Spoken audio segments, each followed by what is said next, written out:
Hey, what is going on, guys? It's Young here, and today I'm back in another Fortnite video. And in today's video, I want to give you guys some tips and tricks and some things you can use to improve your editing speed. So if you guys are looking to improve your editing speed here in Fortnite, definitely stay to the end of the video, because these tips, and also I'll show you guys my sensitivity, is going to be some of the best to use if you want to be able to improve your editing speed here in Fortnite. And real quick, before we get into the video, I have a V-Buck giveaway. I give away 2,000 V-Bucks every single Friday. So if you guys want to take part in this giveaway and win some free V-Bucks, all you guys have to do is to drop a like on this video. Make sure you guys do subscribe to the channel. Make sure you guys do turn on post notifications so you guys get notified for every single new video and when I announce the winners.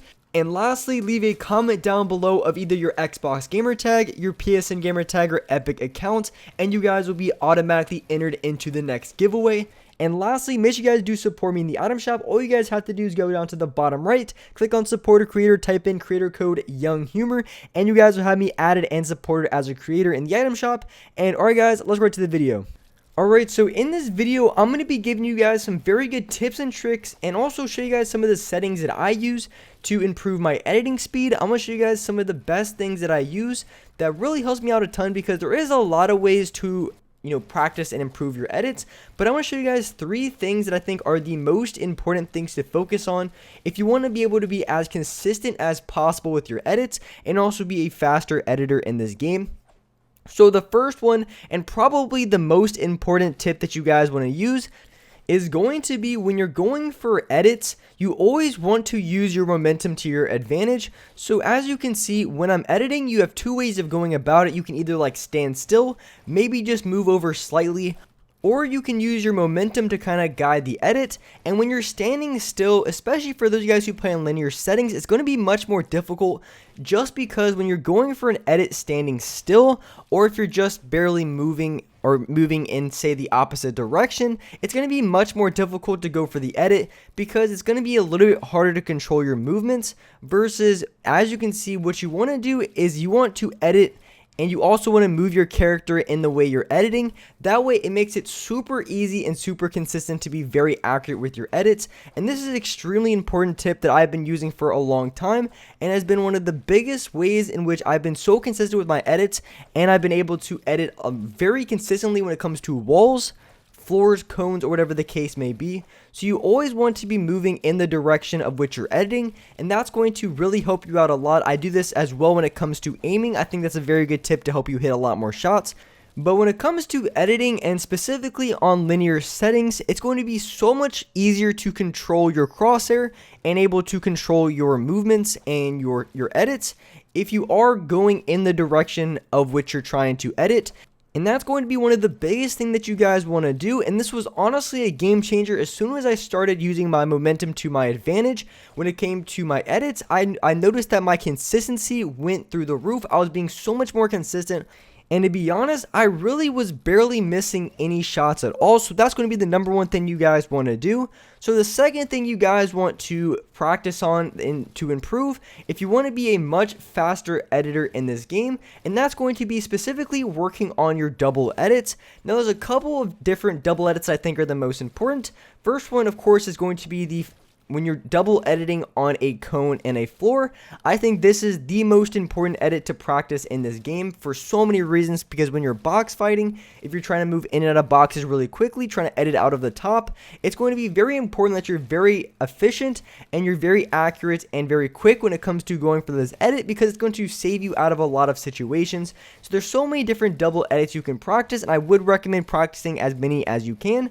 But the reason why double edits are super important is because they force you to be very quick with your builds and also your edits, and this is going to help you out tremendously, just because if you're very good at double editing when it comes to the single edits like on just walls or just floors or cones, it's going to make that edit so much easier, because you're going to be used to going for double edits, that when it comes to single edits, it's just going to be very simple to do. There's going to be no problem at all. But like I said, you want to practice as many double edits as you can think of.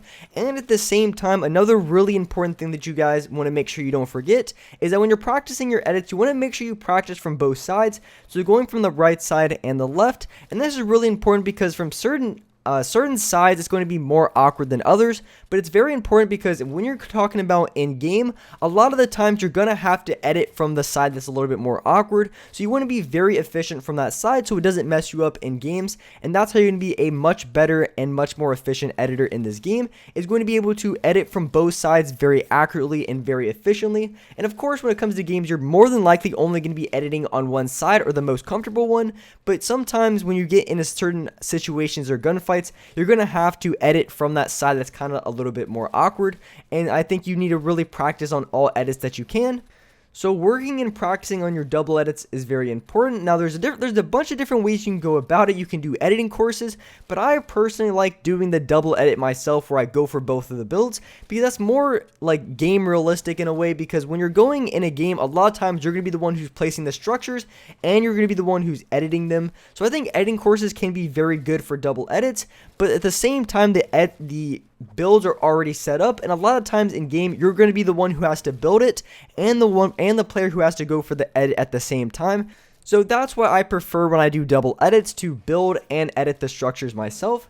So when it comes to choosing the best sensitivity to use for aiming, there's a couple things you really want to consider, because the further back you are from the wall, the lower your sensitivity needs to be, because it's going to be much more difficult to have a high sensitivity and be able to edit from those ranges. Because when you're in a box fight, sometimes you have to edit from maybe the mid or back of the box. So when you're choosing the right editing sensitivity for yourself, you want to make sure that your sensitivity is low enough to the point where you're very consistent and very accurate when it comes to editing from a little bit further out. Just because on linear settings, it's much more difficult to make small analog stick adjustments, meaning that if you have to make small adjustments like editing from this kind of range, it's going to be much more difficult to do. And if you're on too high of an editing sensitivity, you're going to find yourself overcorrecting on a lot of your edits, and that's something you definitely want to prevent. So you have to make sure that your editing sensitivity is low enough to the point where you're going to be able to hit these edits pretty consistently, and you're going to have a lot of control over your edits. But at the same time, you also want to make sure that your sensitivity is fast enough so where if you ever get stuck in a situation where you're right next to the box, as I'm showing right here, you're going to be able to edit out of the wall very efficiently and also very accurately. You want to be able to be fast enough to the point where if you're right up against a wall, which happens a lot, say you're in a box fight and you place a ramp, in order to edit out of that box, you're pretty much going to have to be right up against the wall. And if you play on too low of an editing sensitivity, what's going to end up happening, it's going to be way too slow to go for this edit. And a lot of times, if a player is going against you that's kind of a spammer, it's going to be very difficult, and you're going to end up panicking, because if you mess up your edit, you're pretty much dead. So that is going to be the two balances that you want to find. You want to have a low enough sensitivity to where you're able to edit and make those smaller analog stick adjustments from a slightly longer range from editing, but at the same time, you want to have your sensitivity high enough that if you ever get stuck next to the wall, that you're able to make the quick wall edit that you need to make. And this is very, very important for a lot of reasons. And personally, when it comes to choosing an editing sensitivity, I usually stay towards the higher end than most players. I'm usually on a much higher sensitivity than I normally play on. The sensitivity that I showed you guys is a little bit lower than I normally play on, but I think it's very good, and I think it'd be a very good sensitivity for a lot of players.